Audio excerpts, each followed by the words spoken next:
আরামডাঙ্গা কালী মন্দিরে পুজো দিচ্ছিলেন বাগদা বিধানসভার বিজেপি প্রার্থী সোমা ঠাকুর। রাস্তায় দাঁড়িয়ে থাকা বিজেপি প্রার্থীর কনভয়ের পিছনে এসে বাইক ধাক্কা মারে। গাড়ির পিছনের কাঁচ ভেঙে যায়, আহত হয় বাইক চালক। আতঙ্কিত হয়ে পড়েছেন বিজেপি প্রার্থী সোমা ঠাকুর। বাইক চালককে আটক করে বাইকটিকে উদ্ধার করেছে পুলিশ। সোমা ঠাকুরের দাবি, তৃণমূল চক্রান্ত করে এই ঘটনা ঘটিয়েছে। আজকে আমরা সবে মাত্রই গাড়ি থেকে নামা মাত্রই আমাদের দেখতে পাচ্ছেন পিছনে গাড়িটা রয়েছে, রীতিমতন কাঁপছি, আমি কথা বলতে ঠিকভাবে পাচ্ছি না।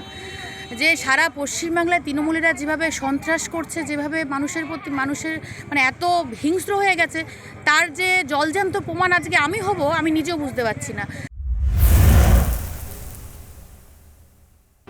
বাইক আরোহীর দাবি, তিনি ঝাড়খণ্ডের বাসিন্দা, ইট ভাটাতে কাজ করেন, উদ্দেশ্য প্রণোদিতভাবে করেননি। मैं जा रहा था, मैंने हेलन से जा रहा था, मैं कपड़ा लेने के लिए जा रहा था। मेरा भाई बीमार था ना, उसलिए घर गया वो, तो मैं आ रहा था यार, जरा ढक्कर मार गया। तो इस लोग बोल रहा तुम उसी का तुम बिरादर है, तुम उसी का वजह से तुम आया है। ऐसा नहीं है, मैं ये कपड़ा भी कहाँ से दिया हमको मालूम नहीं, हम लोग तो दिया, हम लोग भिखारी कुत्ता है, कोई भी देगा तो हम लोग तो पहन लेंगे।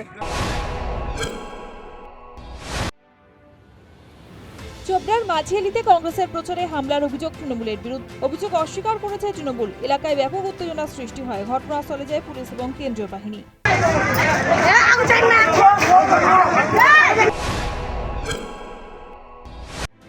গায়েঘাটায় বিজেপি করে এবং দলীয় পতাকা লাগানোয় বিজেপির বুথ কমিটির সদস্য বিবেক পালের বাড়িতে রাতের অন্ধকারে ইট ছোড়ার অভিযোগ। বিবেকের বাড়িতে যান গায়েঘাটার বিজেপি প্রার্থী সুব্রত ঠাকুর।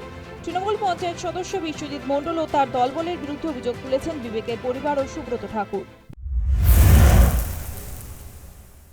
গতকাল রাতে আমার কাছে ফোন আসলো, গভীর রাতে, বিবেক পাল যে বিজেপি করার জন্য, পতাকা লাগানোর জন্য তার বাড়িতে ইট পাথর, দেখুন সারা রাত ধরে ইট মেরেছে মদ খেয়ে।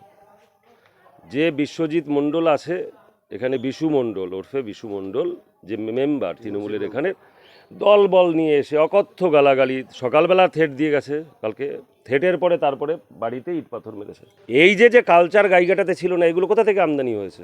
কে এদের এত সাহস দিয়েছে যে এইখানে একজন ভারতীয় জনতা পার্টি করার জন্য তার বাড়িতে এরকম ইট পাথর পড়বে?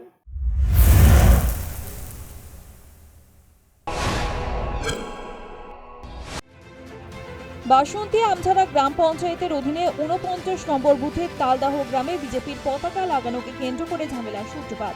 বিজেপি নেতৃত্বের অভিযোগ, তৃণমূল নেতা মাধব মণ্ডলের নেতৃত্বে একদল দুষ্কৃতী বিজেপির বুথ সভাপতি সনদ মণ্ডল এবং মণ্ডল সভাপতি সৌমিত্র সর্দারকে বেধড়ক মারধর করে। দুর্ভাগ্যজনক ঘটনা।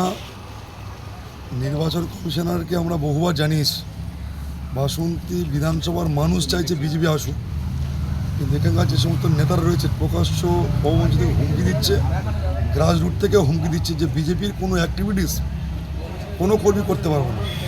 তার জলজান্ত উদাহরণ আজকে সকালে আমাদের আমজরা গ্রাম পঞ্চায়েতের 49 নম্বর বুথে আমাদের কর্মীরা, আমাদের মণ্ডল সভাপতি ছিল, দলীয় বিজেপি ফ্ল্যাগ লাগাচ্ছিল, কিন্তু সেখানেও মাধব মণ্ডল বলে একজন তৃণমূলের কর্মী নেতা বিডিও অফিসে কন্ট্রাকচুয়ালের চাকরি করে।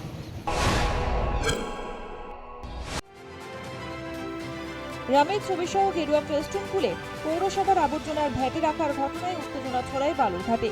তৃণমূল পরিচালিত বালুরঘাট পৌরসভা সেগুলি খুলে আবর্জনার গাড়িতে ফেলে দেয় বলে অভিযোগ।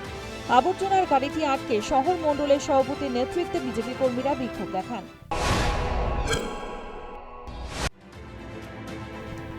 অমিত শাহের রোড শো শেষ হতেই দুর্গাপুরে উত্তেজনা। সোমবার রাতে বাঁকুড়া মোড় এলাকায় তৃণমূল ও বিজেপি কর্মীদের মধ্যে কথা কাটাকাটি থেকে হাতাহাতির ঘটনা ঘটে। দুপক্ষের অন্তত 2 জন কর্মী আহত হন। রক্তাক্ত অবস্থায় তাদের ভর্তি করা হয় দুর্গাপুর মহকুমা হাসপাতালে।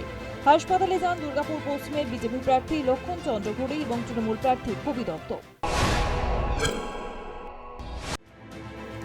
ক্যানিং পূর্ব কেন্দ্রে আইএসএফ কর্মীদের উপর হামলার অভিযোগ তৃণমূল কর্মীদের বিরুদ্ধে। উল্টে আইএসএফ কর্মীকেই আটক করে পুলিশ। প্রতিবাদে দলীয় কর্মীদের নিয়ে রাস্তা অবরোধ ও থানার ওসির গাড়ি আটকে অবস্থান বিক্ষোভে বসেন আইএসএফ প্রার্থী আরাবুল ইসলাম। আইএসএফ কর্মীকে ছেড়ে দিলে বিক্ষোভ তুলে নেওয়া হয়। প্রথম দফার ভোটের আর মাত্র কয়েকটা দিন বাকি। তার আগেই জেলায় জেলায় রাজনৈতিক দলের সংঘর্ষ, অভিযোগ পাল্টা অভিযোগে পরিস্থিতি উত্তপ্ত হয়ে উঠছে। News time.